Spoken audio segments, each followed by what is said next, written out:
tentang Al-Quran, pengertian Al-Quran secara bahasa. Nah, ini Ustadz share screen dulu ya.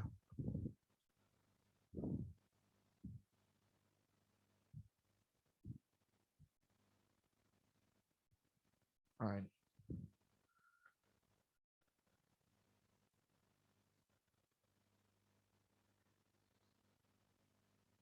Sudah kelihatan ini di layar kalian. Sudah, Ustaz. Ya, Ustadz zoom dulu.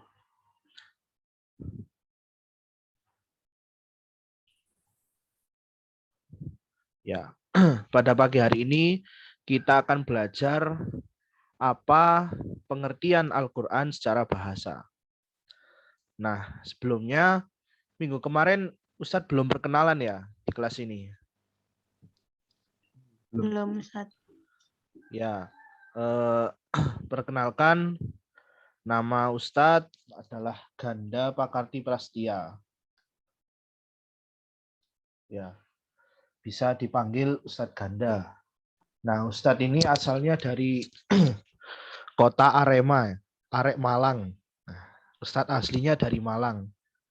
Nah, Ustadz ini kuliah di Universitas Islam Negeri Maulana Malik Ibrahim, UIN Malang, ya, di jurusan Pendidikan Agama Islam. Nah, insya Allah nanti Ustadz akan mengisi di kelas ini kurang lebih selama 2 bulan. Jadi selama 2 bulan ke depan untuk pertemuan kita Quran Hadis di kelas ini, insya Allah nanti Ustadz yang akan mengajar di sini ya. Kita belajar bersama-sama. Kalian belajar pembelajaran, Ustadz belajar untuk mengajar. Nah, langsung saja untuk mempersingkat waktu, pada pagi hari ini kita akan belajar apa yang namanya pengertian Al-Quran secara bahasa. Nah, pengertian Al-Quran secara bahasa sendiri itu dibagi menjadi 5. Ya, yang kita perlu ketahui itu ada 5. Walaupun sebenarnya ada banyak. Pengertian Al-Quran secara bahasa ini. Tapi yang paling mendekati untuk pengertian secara bahasa ini ada 5. Nah, yang pertama adalah pendapat dari Al-Lihyani. Terus yang kedua, menurut Al-Asy'ari. Yang ketiga ada menurut Al-Farra. Yang keempat, menurut Az-Zujaj. Dan yang terakhir kelima adalah menurut Asy-Syafi'i. Nah, lanjut. Untuk menurut pendapatnya dari Al-Lihyani ini, beliau berpendapat bahwasanya Al-Quran itu adalah bentuk masdar dari kata kerja. Kata kerja apa? Qara'a, yaqra'u, yang masdarnya itu Qur'anan. Nah, yang artinya apa Qur'anan ini? Artinya adalah membaca. Nah, sehingga dari kata inilah akhirnya Al-Quran bisa diartikan sebagai bacaan atau sesuatu yang dibaca. Nah, karena kata Qur'anan tadilah ya kan mirip dengan kata Al-Qur'an. Terus ini masdarnya Qur'anan. Karena itulah kata Qur'anan ini digunakan untuk menamai kitab suci yang diturunkan oleh Allah Subhanahu wa taala kepada Rasul kita Nabi Muhammad SAW ini. Nah, yang bisa kita tandai dari pendapat Al-Lihyani ini apa? Yang bisa kita tandai adalah kata qara'a yaqra'u Qur'anan. Nah, itu kelihatan ya lingkaran merahnya itu. Nah, itu ciri pokoknya. Nah, nanti di setiap pendapat ini, kelima-limanya ini, nanti Ustadz kasih pokok-pokoknya. Jadi biasanya kan di ujian itu pasti muncul pendapat-pendapat seperti ini, soal-soal kayak gini ini. Pasti nanti coba sebutkan pendapat menurut siapa tentang pengertian Al-Quran secara bahasa kayak gitu. Biasanya yang keluar itu seperti itu. Nah, oh iya, jangan lupa nanti di screenshot ya, dan juga dicatat. Maksudnya untuk absensi kita nanti pada pembelajaran hari ini. Nah, nanti ini dicatat. Nah, Ustadz nggak akan membagikan file kepada kalian, tapi kalian mencatat biar apa? Nah, ilmu itu kan dicatat itu biar lebih mateng, lebih gampang, lebih cepat, dan lebih lama untuk diingat. Jadi lupanya itu minimal. Kalau lupa bisa lihat catatan. Tapi kalau nggak dicatat, lupa, wah ya bingung. Gitu ya. Jadi nanti dicatat, di akhir nanti ada Ustadz kasih pertanyaan. Nah, untuk pendapat yang pertama ini tadi adalah pendapat menurut Al-Lihyani ya. Yaitu tentang ciri pokoknya pendapat Al-Lihyani ini kata qara'a yaqra'u Qur'anan yang artinya membaca. Nah, ini yang pertama. Kita lanjut ke penguatnya.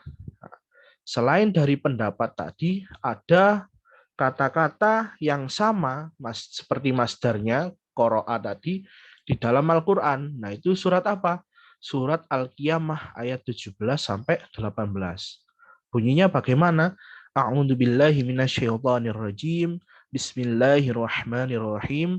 Inna alaina jam'ahu wa qur'anahu fa idza qara'nahu fattabi' qur'anahu. Nah, artinya apa? Artinya yang ayat 17, sesungguhnya kami yang akan mengumpulkannya di dalam dadamu dan membacakannya. Nah, arti yang ke-18, apabila kami telah selesai membacakannya, maka ikutilah bacaannya itu. Nah, ini kan ada kata yang sama. Nah, seperti kata master menurut pendapat Al-Lihyani tadi, yaitu kata Qur'anan. Nah, di sini Qur'ana, yang artinya membacakan. Kita lanjut ke pendapat yang kedua, yaitu pendapat menurut Al-Asy'ari. Nah, beliau ini, Al-Asy'ari ini berpendapat bahwasanya kata Quran itu berasal dari lafadz korona. Artinya apa? Arti dari korona ini adalah menggabungkan sesuatu dengan yang lain. Nah, karena itulah dari kata corona ini lalu dijadikan sebagai nama kumpulan wahyu yang diturunkan kepada Nabi Muhammad SAW. Nah, pendapat ini juga didasarkan pada kenyataannya. Apa kenyataannya? Bahwa surat-surat, ayat-ayat, dan juga huruf-huruf Al-Quran itu saling beriringan dan saling digabungkan. Gitu. Jadi memang sudah saling beriringan ayat itu diturunkan oleh Allah kepada Rasulullah ya. Karena itulah pendapat menurut Al-Asy'ari ini mendekati kata Quran. Yaitu ciri pokoknya apa? Pendapat dari beliau ini Al-Asy'ari ini, ciri pokok yang bisa kita tandai adalah lafadz atau kata korona. Nah, ingat-ingat yang artinya adalah menggabungkan sesuatu dengan yang lain. Tadi kan pendapat yang pertama menurut Al-Lihyani adalah kata qara'a yang artinya membaca. Nah, yang kedua ini ada menurut Al-Asy'ari kata korona yang artinya menggabungkan sesuatu dengan yang lain. Nah, ini kita sudah dapat dua ini di pada pagi hari ini. Nah, kita lanjut ke pernyataan atau pendapat yang ketiga, yaitu pendapat dari Al-Farra. Nah, beliau ini, Al-Farra ini berpendapat bahwasanya apa? Bahwasanya kata Quran atau kata Al-Quran ini berasal dari lafadz qoro'inun. Nah, lafadz qoro'inun ini kata jamak atau bentuk jamak ya. Jadi kata banyaknya. Dari kata korinah. Dari kata korinah. Yang artinya adalah petunjuk.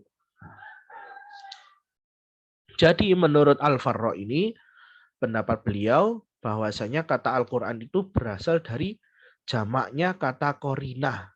Jamaknya apa? Koro inun. Yang artinya petunjuk. Nah, pendapat ini didasarkan pada kenyataannya juga. Apa? Bahwasanya ayat-ayat Al-Quran itu saling membenarkan antara yang satu dengan yang lainnya. Nah, itu begitu. Ini pendapat yang ketiga.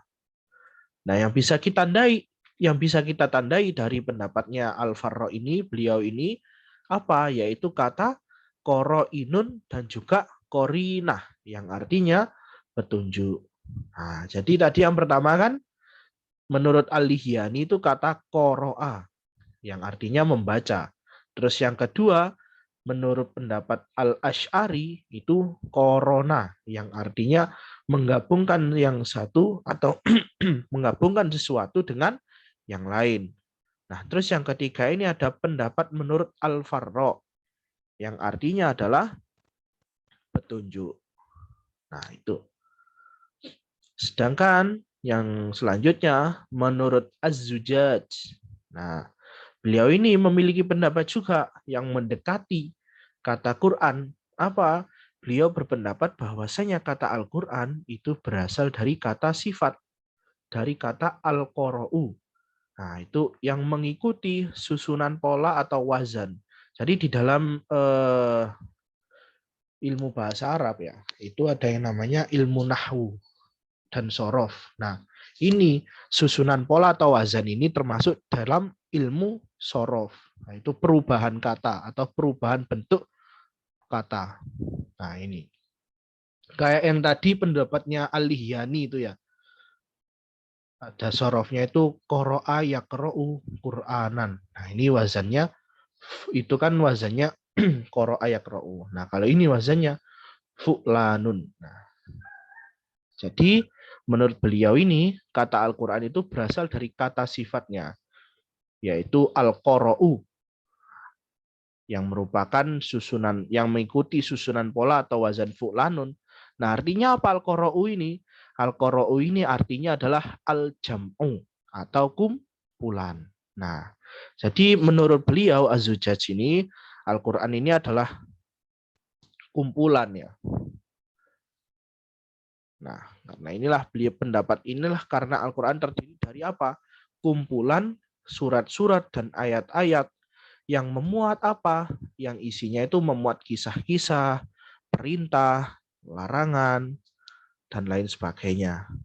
Nah, selain itu juga didasarkan pada karena alasannya itu Al-Quran juga mengumpulkan intisari dari kitab-kitab yang diturunkan kepada para nabi sebelum Nabi Muhammad Shallallahu Alaihi Wasallam. Nah, menurut Az-Zujaj ini, ya kata Al-Qara'u yang merupakan kumpulan ini, kenapa kok disebut kumpulan? Karena di dalam Al-Quran ini ada kumpulan surat-surat, kumpulan ayat-ayat yang memuat kisah-kisah, perintah, dan larangan. Nah, itu contohnya apa? Kisah-kisah itu ya kayak kisahnya Nabi Sulaiman, terus kisahnya Nabi Yusuf, terus kisahnya Nabi Ibrahim, dan yang lain sebagainya yang bisa kita ambil pelajaran darinya. Terus juga ada perintah. Nah, perintah kayak perintah sholat, perintah untuk menunaikan zakat, untuk puasa. Nah, itu. Terus ada juga larangan. Nah, larangan apa contohnya? Contohnya larangan itu adalah seperti memakan daging bangkai babi, terus mendekati perbuatan zina, dan lain sebagainya. Nah, selain itu juga Al-Quran ini merupakan mengumpulkan intisari. Nah, karena apa? Al-Quran ini adalah penyempurna. Jadi sempurnanya kitab-kitab sebelumnya itu menjadi kitab Al-Quran ini. Jadi dari kitab Zabur, Taurat, Injil, nah itu masih susunan puzzle. Nah, puzzle lengkapnya itu ada di dalam Al-Quran ini. Jadi karena itulah kenapa Al-Quran ini disebut sebagai kitab yang mengumpulkan intisari dari kitab-kitab yang diturunkan kepada para nabi sebelum Rasulullah Shallallahu Alaihi Wasallam. Nah, ini pendapat yang keempat. Nah, yang kita bisa tandai dari Az-Zujaj ini, ya pendapat beliau ini apa yang bisa kita tandai sebagai ciri pokoknya, yaitu adalah kata al-qara'u, nah, yang artinya adalah al-jam'u atau kumpulan. Nah, jadi kita sudah dapat 4 ini. Yang pertama tadi kan pendapatnya Al-Lihyani ya. Itu beliau berpendapat yang pertama adalah kata qara'a. Kata Al-Quran itu berasal dari kata qara'a yaqra'u Qur'anan, yang artinya membaca. Terus yang kedua adalah pendapat Al-Asy'ari. Apa pendapatnya beliau? Itu adalah kata corona, yang artinya menggabungkan yang satu dengan yang lain. Terus yang ketiga ada pendapatnya dari Al-Farra. Nah, beliau ini berpendapat bagaimana? Pendapatnya bahwa bahasanya kata Al-Quran ini berasal dari kata koroinun. Nah, jamak dari kata korinah yang artinya adalah petunjuk. Nah, yang keempat, yang ini itu adalah pendapatnya Az-Zujaj. Nah, yang bisa kita tandai bahwasanya dari pendapat Az-Zujaj ini kalau kata Al-Quran itu berasal dari kata sifat yaitu al-qara'u yang artinya al-jam'u atau kumpulan. Nah, selanjutnya kita beralih ke pendapat yang terakhir atau pendapat yang kelima tentang pengertian secara bahasa dari makna Al-Quran itu apa?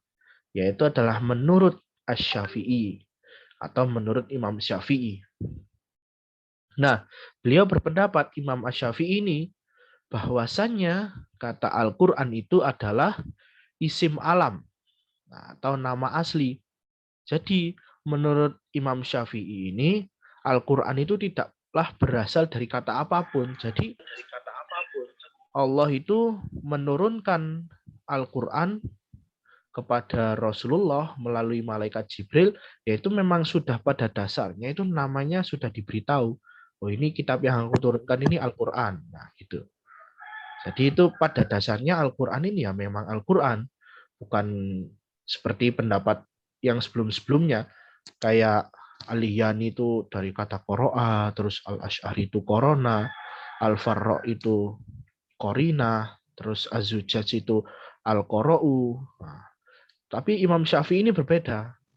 Nah, Imam Syafi'i ini berpendapat, beliau ini berpendapat bahwasanya Al-Quran itu memang pada dasarnya atau pada aslinya, asalnya, itu diturunkan memang namanya Al-Quran. Jadi memang sudah dari sananya itu dinamai Al-Quran. Nah, itu. Karena itulah, tadi memang Al-Quran itu sejak awal digunakan sebagai nama kitab suci yang diturunkan oleh Allah Subhanahu wa taala kepada Nabi Muhammad Shallallahu alaihi wasallam. Nah, Al-Quran ini memang nama khusus yang diberikan oleh Allah seperti nama-nama kitab suci terdahulu ya. Jadi seperti kitab-kitab yang terdahulu seperti Zabur, Taurat, Injil. Nah, itu memang sudah dikasih nama asli oleh Allah. Diturunkan kepada rasul-rasulnya itu memang sudah namanya itu. Itu. Nah, itu tadi kita sudah dapat 5 ya. Apa yang kita pelajari pada pagi hari ini itu ada 5 pokok bahasan tadi. Yang pertama apa? Yang pertama Ustadz ulangi, yaitu pendapat dari Al-Lihyani. Kata qoro'a yaqra'u Qur'anan. Nah, yang artinya adalah membaca. Nah, itu pendapat yang pertama dari Al-Lihyani tentang pengertian Al-Quran secara bahasa. Yang kedua pendapat dari Al-Asy'ari. Nah, pendapat Al-Asy'ari yang bisa kita tandai adalah lafadz korona, yaitu menggabungkan yang satu dengan yang lain. Terus ya, pendapat yang ketiga tentang pengertian Al-Quran secara bahasa adalah pendapat dari Al-Farra. Beliau berpendapat yang bisa kita tandai adalah lafadz koroinun, jamak dari kata korinah, yang artinya petunjuk. Nah, terus yang keempat apa? Pendapat yang keempat yang kita dapat pada pagi hari ini adalah pendapat menurut Az-Zujaj, yaitu kata al-qara'u yang artinya adalah al-jam'u atau kumpulan. Terus yang kelima yang kita dapat pada pagi hari ini yang terakhir itu adalah pendapat Imam Asy-Syafi'i bahwasanya Al-Qur'an itu adalah isim alam. Nah, yang bisa kita tandai dari pendapat Imam Asy-Syafi'i ini adalah kata isim alam atau nama asli. Itu. Jadi inilah pendapat-pendapat yang mirip atau yang dikatakan itu memper-memper lah, yang paling pas. Jadi ada beberapa pendapat yang paling pas atau yang mendekati kata Al-Quran ini, sehingga 5 pendapat inilah yang kita pelajari dari banyaknya pendapat-pendapat yang lain. Kalau kita belajar semuanya, wah nggak cukup, nanti bingung, amburadul ya. Wong 5 ini saja kadang sekarang belajar, kalau nggak dicatat ya bisa saja langsung lupa kalau ditanya. Nah, bisa saja besok langsung lupa gitu kan. Makanya Ustadz tadi di awal sudah nyuruh untuk mencatat. Jadi kalau lupa atau tidak ingat langsung bisa dibuka catatannya. Tapi kalau nggak dicatat, wah masa buka pikirannya, wah susah. Nggak semua orang bisa buka pikirannya langsung. Makanya Ustadz tadi nyuruh untuk nyatat. Gitu. Nah, sehingga dari kelima ini, yang paling mendekati pendapatnya siapa? Nah, dari kelima pendapat ini, yang dinilai paling mendekati adalah pendapatnya Al-Lihyani. Bahwasanya Al-Quran itu berasal dari kata qoro'a yaqro'u Qur'anan. Nah, jadi dari masdarnya kata qoro'a, yakni qoro'a yaqro'u Qur'anan, yang artinya adalah membaca. Nah, dari sini juga kita juga bisa membedakan kata Al-Quran dengan Quran. Nah, ya. Jadi bedanya Quran sama Quran itu di tanda petiknya. Kita kalau nulis kata Quran itu kan mesti habis kata R itu dipetik baru kata A. Nah, huruf A ya. Nah, dari situlah bedanya Quran dengan Quran. Kalau kita yang dibaca Quran atau Koran ya, nah itu ya kita cuma dapat informasi saja terkait apa yang terjadi, mungkin berita pagi hari ini atau kejadian ini gitu kan. Tapi kalau Quran yang kita dapatkan bukan hanya informasi, tapi juga pahala di setiap hurufnya yang dihitung sebagai 10 kebaikan. Nah, itulah membedakan antara Al-Quran dengan Quran di kata petiknya. Bisa kita tandai di situ. Nah, dari 5 pendapat ini yang dinilai paling mendekati atau paling pas ya. Jadi ada banyak, terus mendekati, paling mendekati. Nah, itu pendapatnya Al-Lihyani. Nah, itu pelajaran yang bisa kita ambil dari pengertian Al-Quran secara bahasa pada pagi hari ini.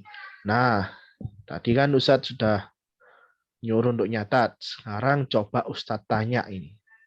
Mendengarkan apa tidak ini murid-muridnya ini. Biar sekalian Ustadz kenal dan juga tahu suaranya. Yang laki-laki, yang ganteng-ganteng ini suaranya gimana. Terus yang perempuan yang cantik-cantik ini suaranya gimana. Coba Ustadz mulai dari yang laki-laki dulu ya. Kan katanya ar-rijalu qawwamuna 'alan nisa. Laki-laki dulu ini coba. Coba Mas Akmal Rivaldo Januar ini. Mana suaranya Mas? Saya Ustaz. Wah ya. Assalamualaikum Mas. Waalaikumsalam Ustaz. Masya Allah, semangat ya kayaknya ini. Asalnya dari mana Mas? Yeah. Mas Akmal. Saya dari Mojokerto Ustaz. Wah, dari Mojokerto. Ya, sip. Yeah. Coba Mas Akmal. Ustaz tanya Yeah. ini. Pendapat yang kedua, menurut Al-Asy'ari gimana Mas? Tentang Al-Quran Al-Asy'ari secara pendapat bahasa. yang kedua itu katanya itu dijadikan dari nama kumpulan wahyu yang diturunkan Ustaz kepada Nabi Muhammad. Pendapat ini didasarkan pada kenyataan bahwa surat-surat atau ayat atau huruf Al-Quran saling beriringan dan saling digabungkan. Ya, berarti yang bisa ditandai apa Mas? Kata Ya, Ustaz? ya, yang bisa ditandai adalah lafadz apa menurut Al-Asy'ari ini? Corona, Ustaz. Ah, sip, bagus. Jadi yang bisa kita tandai di pendapat yang kedua menurut Al-Asy'ari adalah lafadz lafadz apa Mas Akmal? Kenapa Ustaz? Putus-putus Ustaz. Oh, putus-putus. Ya, wis enggak apa-apa, sip. Ya, terima kasih Mas Akmal. Nanti Mas Akmal ini mencatat ini kayaknya. Coba Ustaz. sekarang kita beralih yang ke perempuan ini, yang cantik-cantik ini. Coba biar Ustaz tahu ini suaranya ini. Coba Mbak Sofia Alia R. Nah ini. Mana suaranya Mbak? Iya, Ustadz. Assalamualaikum Mbak. Waalaikumsalam. Oh ya. Coba Mbak, sampean sebutkan pengertian yang keempat. Menurut siapa? Menurut Az-Zujaj ini. Pendapatnya bagaimana tentang Al-Quran secara bahasa? Al-Quran berasal dari kata al-qara'u yang artinya yang mengikuti susunan pola ro'lanun yang artinya al-jam'u, ya, yang merupakan yang artinya kumpulan. Oh ya, sip. Bagus. Mendengarkan ini. Ya, jadi pendapat yang keempat dari Az-Zujaj ini bahwasanya pengertian Al-Quran secara bahasa itu ditandai dari lafadz al-qara'u ya, yang artinya itu al-jam'u atau kumpulan. Nah, coba Ustaz tanya lagi ini yang laki-laki ini. Siapa ini ya? Mas Raditya Ramadan Eka ini. Mana suaranya, Mas? Iya, Ustaz. Ya, Assalamualaikum, Mas. Waalaikumsalam warahmatullahi wabarakatuh. Wah, alhamdulillah. Asalnya dari mana, Mas? Dari Lumajang, Ustaz. Dari mana? Lumajang. Oh, Lumajang. Jawa Iya. Timur ini berarti masih. Ini Ya, coba Mas sebutkan apa pengertian Al-Quran secara bahasa menurut Al-Farra, Mas. menurut menurut saya kata Al-Quran berasal dari lafadz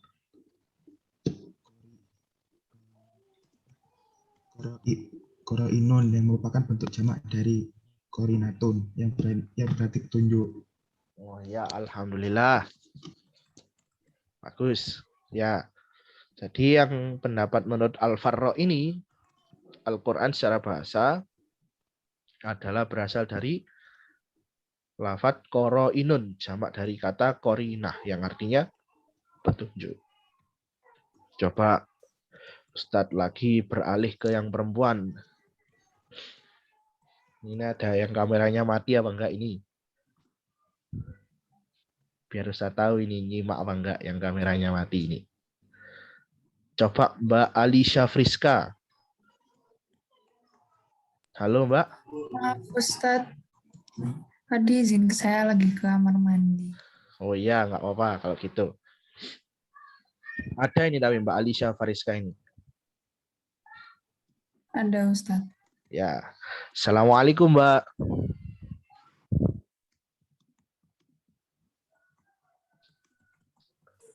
Mungkin masih di kamar mandi Ustadz. Oh, di kamar mandi. Ya wis, Ustadz beralih yang lainnya ya. Yang perempuan. Coba Mbak Akilah Rizky Khairun Nisa. Mana suaranya Mbak? Iya, Ustadz. Ya, Assalamualaikum Mbak. Waalaikumsalam. Ya. Asalnya dari mana Mbak? Dari Malang, Ustadz. Oh, dari Malang. Malang mana Mbak? Karangploso. Oh, Karangploso. Ya, coba Mbak sebutkan apa pengertian Al-Quran secara bahasa menurut Al-Lihyani, Mbak.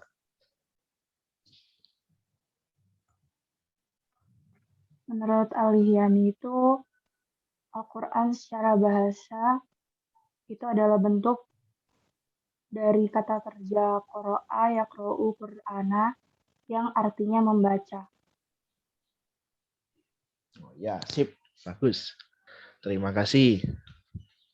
Ya, jadi pendapatnya yang pertama dan yang paling mendekati menurut Al-Lihyani adalah kata qara'a yaqra'u Qur'anan. Ya, yang artinya membaca. Nah, itu Ustadz cukup bertanyanya ya. Nah, dari pelajaran yang bisa kita ambil, pesan yang bisa kita ambil dari pelajaran pada pagi hari ini, 5 pendapat tentang Al-Quran, pengertian Al-Quran secara bahasa itu apa? Ya, bahwasanya simpulannya itu adanya perbedaan sudut pandang dan perbedaan dalam menyebutkan unsur-unsur, sifat-sifat, atau aspek-aspek yang terkandung di dalam Al-Quran, itu perbedaan-perbedaan ini muncul karena kandungan Al-Quran yang sangat luas dan komprehensif. Nah, perbedaan pendapat ini justru bisa saling melengkapi bila digabungkan pemahamannya. Dan pemahaman terhadap pengertian Al-Quran ini akan menjadi lebih luas dan komprehensif. Nah, pesan yang bisa kita ambil dari perbedaan ini apa? Bahwasanya perbedaan itu bukan berarti sebuah keburukan. Bisa jadi perbedaan itulah sebab dari suatu keindahan. Layaknya pelangi yang akan terlihat indah bukan karena satu warna yang dimilikinya, akan tetapi karena perbedaan warna yang dimilikinya, gitu kan. Jadi pelangi itu terlihat indah karena warna-warni, gitu ya, bukan karena warna, ya, tapi warna-warni atau bermacam-macam warna. Nah, itu yang bisa Ustadz sampaikan pada pagi hari ini. Apabila ada salahnya, Ustadz mohon maaf. Apabila ada lebihnya atau lebih baiknya, bisa dicontoh karena itu semua berasal dari Allah Subhanahu wa Ta'ala. Terima kasih, sekian dari Ustadz. Nanti Ustadz kirimkan Google Form untuk absen pertemuan kita pada pagi hari ini.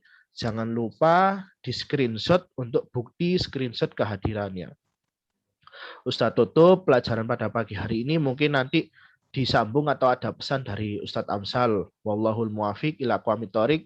Assalamualaikum warahmatullahi wabarakatuh. Waalaikumsalam warahmatullahi wabarakatuh. Terima kasih Ustaz. Terima kasih Ustadz Ganda dan anak-anakku sekalian. Ustadz perhatikan tadi anak-anak masih banyak yang tidak ditampakkan wajahnya. Untuk itu Ustadz juga untuk beberapa kali ini kemarin dan hari ini mungkin masih tolerir lah. Tapi kalau minggu depan itu sudah harus tampil, ditampakkan wajahnya supaya Ustadz yang ngajar tidak pekewuh ya. Kok kosong-kosong gini gitu ya. Ya, saya pikir itu aja. Penekanan tadi aliyani itu, qira'a itu jangan lupa bahwa Quran itu tadi sudah dikaitkan dengan Quran, koran sudah bagus. Hanya aja penekannya Ustaz itu ada dalam tanda petik bacaan apa? Bacaan yang diulang-ulang. Ya, karena itu Quran itu harus diulang-ulang membacanya, bukan sekali, 2 kali, 3 kali saja, tapi berulang-ulang sampai ya paham, intinya sampai bisa. Itu aja yang kurang mungkin untuk penguatan atau penambahan dari Ustadz. Mudah-mudahan jadi ilmu untuk anak-anak semua, untuk kita semua, ilmu yang barokah, manfaat, menjadi sababiyah kita nanti masuk surga.